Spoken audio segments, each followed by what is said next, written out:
नमस्कार। Before print में खबरों के सिलसिले को आगे बढ़ाते हुए बात करते हैं उस ऐप की जिसने की सनसनी फैला रखी है।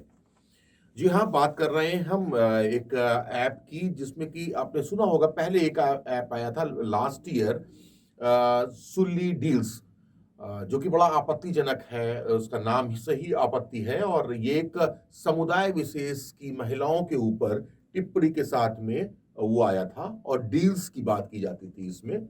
वैसे ही उसका एक क्लोन ऐप इस साल 1 जनवरी को लोगों के और के सामने आया। उसमें बुल्ली डील्स करके, बुल्ली बाई डील्स करके ऐप है। उसमें जो महिलाएं हैं उनका फोटो लगाया हुआ है और इसमें कई महिलाएं हैं जिनकी फोटो लगा के उनकी नीलामी की बात की जाती थी। और उसी संदर्भ में जब एक रिपोर्ट दर्ज की गई एक महिला द्वारा, उसमें दिल्ली में, जिसमें कि 153 ए, 153 बी, 354 ए, 506, 509 आईटी एक्ट की धारा जो 66 और 67 है उसके तहत एक मामला जब दर्ज किया गया था, तो इसमें मुंबई की पुलिस ने भी एक्टिविटी दिखाई और बेंगलोर से एक जो इंजीनियरिंग के छात्र हैं विशाल कुमार को गिरफ्तार किया है।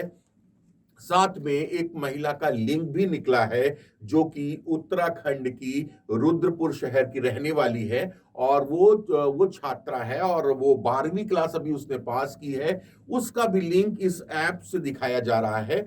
ये ऐप एक प्लेटफॉर्म पे उपलब्ध है और इसी को देखते हुए ट्विटर से जानकारी सरकार ने भी मांगी थी कि ये ऐप किस तरह से चल रहा है और कहाँ से इसका ऑपरेशन हो रहा है। उसके तहत जो मूवमेंट मालूम चला कि खालसा के नाम से, ये जो खालसा सिख फोर्स है उसके नाम से, और उसको प्रमोट करने के लिए एक ऐप बनाया गया था जिसमें कि हैशटैग लगा के फ्री जग्गी नाव करके एक हैशटैग चलाया गया था, जिसमें कि जो जगतार सिंह हवारा है, जो कि जो जो 12th चीफ मिनिस्टर थे पंजाब के बेअंत सिंह, उनके हत्या में कन्विक्टेड है और उसको जेल हुई है और सजा हुई है। उसकी रिहाई की मांग के साथ में ये ऐप काम करता है और इसका जो बताया जा रहा है कि इसका ऑपरेशन यूएस से भी होता था।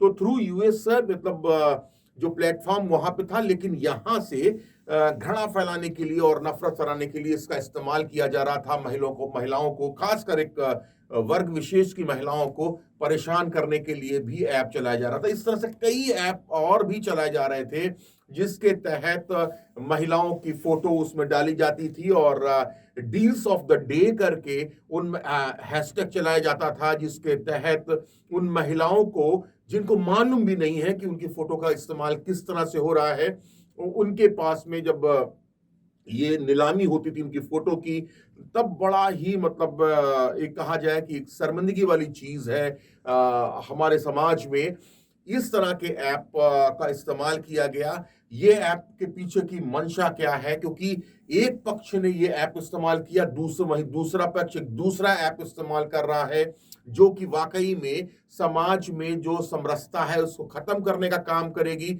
और शायद इसीलिए जो गिरफ्तारी हुई है बड़ी अहम बताई जा रही है, क्योंकि उससे कड़ियां जुड़ेंगी और आने वाले समय में ये मालूम चलेगा कि इसके पीछे कौन कौन लोग इन्वॉल्व हैं और ये जो घृणा का व्यापार करने वाले लोग हैं ये कहां तक पहुंचे हुए हैं, इनके पीछे किसका हाथ है। साथ में ये बताना बहुत जरूरी है कि जैसे कि जो हमने बताया कि रुद्रपुर शहर जो उत्तराखंड की, उससे एक छात्रा जो जिसने भी 12th क्लास पास किया है उसकी गिरफ्तारी भी हुई है। तो ये कहीं ना कहीं बताता है, जैसा कि वहां पे जो आसपास के लोग हैं उनका कहना था कि जो छात्रा थी उसकी ना माँ है और फादर भी नहीं है, घर में जिम्मेदारियां हैं उसके ऊपर, भाई को पढ़ाने की, और बहन के साथ में जो है वो रहती, 2 बहनें और 1 भाई है। तो इतना कोई ऐसा कुछ उनके पास में नहीं था।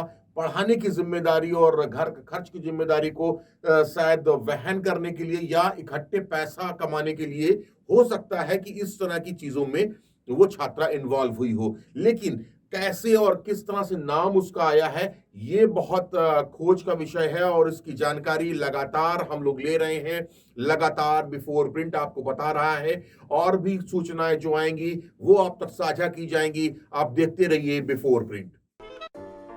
अगर आपको हमारा वीडियो पसंद आया हो तो इसे लाइक करें, सब्सक्राइब करें और साथ ही बेल आइकन दबाना ना भूलें।